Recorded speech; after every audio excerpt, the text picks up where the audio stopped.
Genius এডুকেয়ারের সমস্ত ছাত্রছাত্রীদের আন্তরিক শুভেচ্ছা জানিয়ে শুরু করছি আজকের ভিডিও।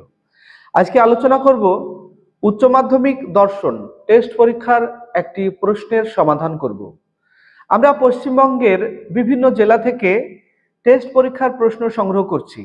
যে সমস্ত স্কুলের পরীক্ষা হয়ে গেছে টেস্ট পরীক্ষা, সেই সমস্ত স্কুলের প্রশ্নগুলি আমরা সংগ্রহ করে তোমাদের সমাধান করে দিচ্ছি। এই প্রশ্নগুলি তোমরা যদি সমাধান করো, আমাদের এই ভিডিওগুলি নিয়মিত দেখো, তাহলে আশা করব ফাইনাল পরীক্ষায় তোমাদের কোনো সমস্যা হবে না। কারণ এই প্রশ্নগুলির মধ্যে থেকেই তোমরা ফাইনাল পরীক্ষায় কমন পেয়ে যাবে। তো আমাদের এই ভিডিওগুলি তোমরা ধারাবাহিকভাবে দেখতে থাকো। আমরা কথা না বাড়িয়ে চলো যাই স্ক্রিনে গিয়ে আমরা প্রশ্নগুলি দেখে নিই, এবং সেই সঙ্গে এমসিকিউ এর উত্তরগুলি আমি বলে দেব। এসএকিউ এবং ব্রড কোশ্চেন কি কি এসেছে সেই প্রশ্নগুলিও তোমাদের দেখিয়ে দেব, যাতে তোমাদের পরীক্ষা দিতে সুবিধা হয় বা তোমরা সাজেশনটা নিজে থেকেই বুঝতে পারো যে কোন প্রশ্নগুলি কোন স্কুলে এসেছিল। তো যাই হোক, কথা না বাড়িয়ে চলো যাই স্ক্রিনে। দেখতেই পাচ্ছ, আজ আমরা হাতে পেয়েছি নদিয়া জেলার একটি জনপ্রিয় স্কুল থানারপাড়া HM হাই মাদ্রাসার প্রশ্ন। তোমরা মনে করো না যে এটা হাই মাদ্রাসার প্রশ্ন, তোমাদের সঙ্গে মিলবে না। না, এটা হলো WBCSE অর্থাৎ উচ্চ মাধ্যমিক শিক্ষা সংসদের অন্তর্গত, মানে আন্ডারে এই স্কুলটিও রয়েছে। তাই তোমাদের প্রশ্ন এবং এই মাদ্রাসার একই বোর্ডের আন্ডারে আছে, অসুবিধা নেই। দেখতে পাচ্ছ ফিলোসফি এই স্কুলের পরীক্ষা হয়ে গেছে, 12 ক্লাসের দর্শন টেস্ট পরীক্ষা। তো চলো আমরা শুরু করি প্রশ্নগুলি নিয়ে। দেখো, এখানে প্রথম প্রশ্ন হলো ভাষায় প্রকাশিত অনুমানকে বলে। হ্যাঁ, এখানে আরেকটা কথা বলার আছে। এখানে দেখবে কিছু প্রশ্নের টিক চিহ্ন দেওয়া আছে। এই টিক চিহ্ন দেওয়া প্রশ্নগুলি কিন্তু সঠিক না হতেও পারে, কারণ এই প্রশ্নটি আমি একজন স্টুডেন্টের সঙ্গে নিয়েছি, সে পরীক্ষার হলে এগুলো টিক চিহ্ন দিয়েছে। তবে আমি যেটা বলবো সেটাই সঠিক অ্যান্সার হবে। দেখো, প্রথম প্রশ্ন, ভাষায় প্রকাশিত অনুমানকে বলে যুক্তি। ঠিক আছে এটা। তারপরে, সত্যতা কিসের ধর্ম? সত্যতা হলো বচনের ধর্ম, এটাও ঠিক আছে। তারপরে, যুক্তিতে যে বচনের সত্যতা দাবি করা হয় তাকে কি বলে? যুক্তিতে যে বচনের সত্যতা দাবি করা হয় তাকে বলে সিদ্ধান্ত। এটা ভুল হয়েছে, স্টুডেন্ট ভুল দিয়েছে, সঠিক হবে ডি। এরপর 4 নম্বর দেখো, গুণ ও পরিমাণ অনুসারে বচন কয় প্রকার? 4 প্রকার।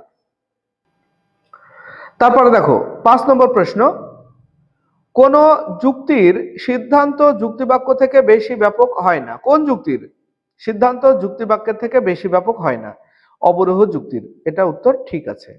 পরের প্রশ্ন, অ্যারিস্টটলীয় বিরোধ চতুষ্কোণে কোন কোন বিরোধিতাকে স্বীকার করা হয়েছে? দেখো, আমরা জানি অ্যারিস্টটলীয় বিরোধ চতুষ্কোণে 4টে বিরোধিতার মধ্যে 2টো বিরোধিতাকে অস্বীকার করা হয়েছে আর 2টোকে স্বীকার করা হয়েছে।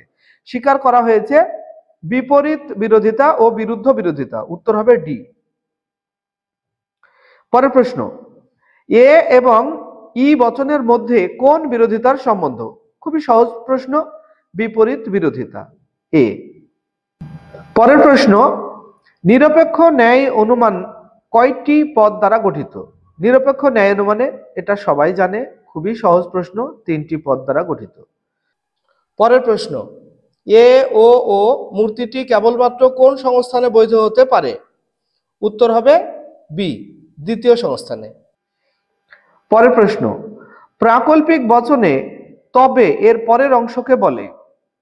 অনুগ। উত্তর হবে বি। পরের প্রশ্ন, অস্তিত্বমূলক তাৎপর্যের ধারণাটি প্রথম ব্যক্ত করেন? এটা হবে জর্জ বুল। অস্তিত্বমূলক তাৎপর্যের প্রথম ধারণাটি ব্যক্ত করেন জর্জ বুল। পরের প্রশ্ন, আধুনিক যুক্তিবিজ্ঞানের জনক কে? আধুনিক যুক্তিবিজ্ঞানের জনক হলেন জর্জ বুল। চলো এবার আমরা পরের প্রশ্নে চলে যাই। দেখো, পরের প্রশ্ন এখানে রয়েছে, ভূত নেই এর ভেন চিত্রটি হবে। তাহলে ভূত নেই, এখানে যদি আমরা বুলীয় ভাষ্য করি তাহলে ভূতকে আমরা কি ইজিক্যাল টু 0 দ্বারা প্রকাশ করব, তার মানে কি ছায়াবৃত্ত হবে। ছায়াবৃত্ত হবে ভূতের মধ্যে, মানে বি, এটা সঠিক হবে। পরের প্রশ্ন, আপতিক বচনাকার হলো।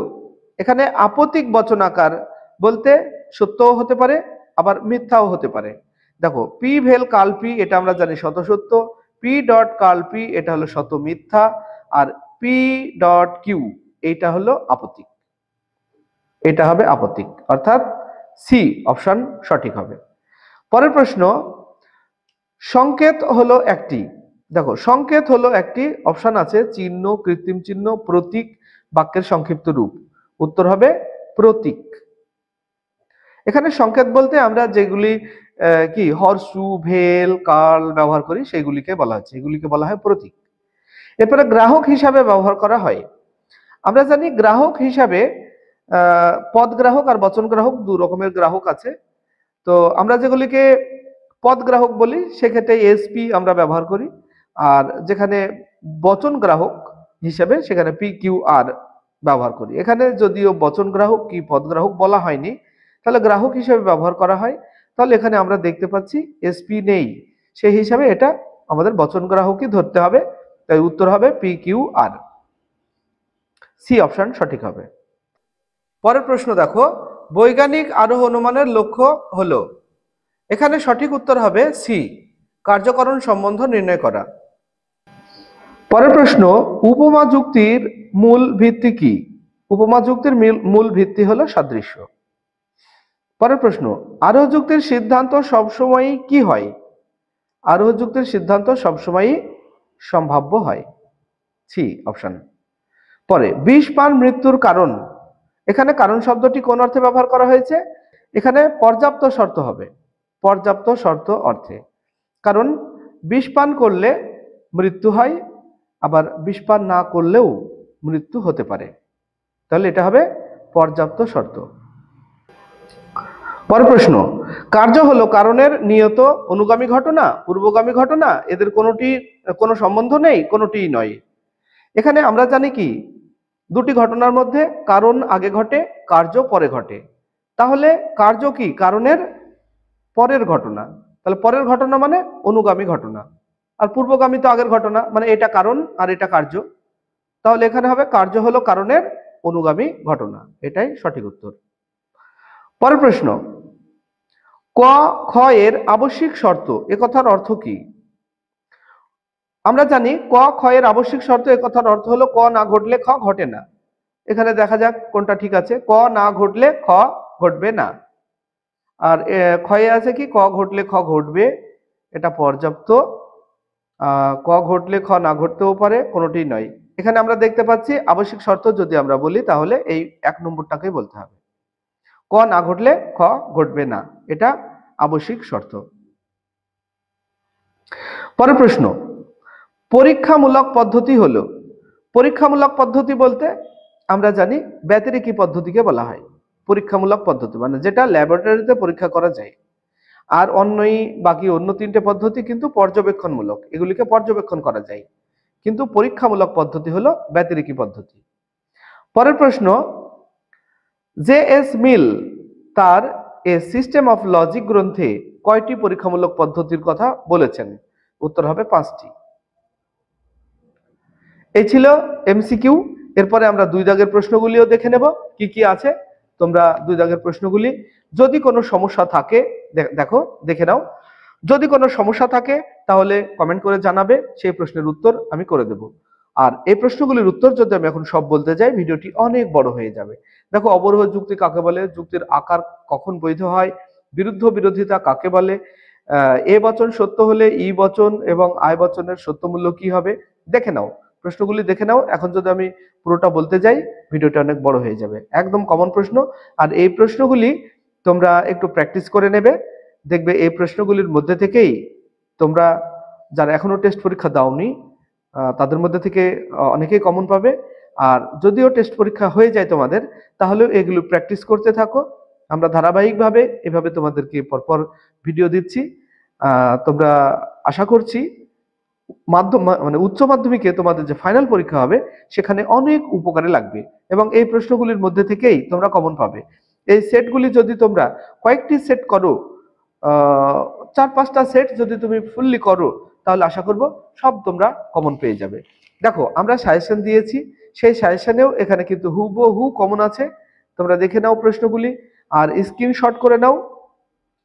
স্ক্রিনশট করে নিয়ে এগুলিকে প্র্যাকটিস করো। যেগুলি লজিক টাইপের কোশ্চেন আছে সেগুলি প্র্যাকটিস করো, আর যেগুলি ব্রড কোশ্চেন আছে সেগুলি মিলিয়ে দেখো তোমাদের যা সাজেশন আছে, আমাদের সাজেশন দেওয়া আছে আগে থেকে, সেগুলির সঙ্গে মিল আছে কিনা একবার দেখে নাও।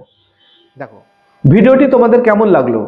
ভিডিওটি যদি ভালো লাগে তাহলে অবশ্যই তোমরা কমেন্ট করে জানাও, আর সেই সঙ্গে বন্ধুদেরকে শেয়ার করো। আর আমাদের চ্যানেলটি যদি এখনো সাবস্ক্রাইব না করে থাকো তাহলে অবশ্যই চ্যানেলটিকে সাবস্ক্রাইব করে রাখো। আসছি পরবর্তী ভিডিও নিয়ে। সে পর্যন্ত সবাই ভালো থাকবে, সুস্থ থাকবে। Bye bye.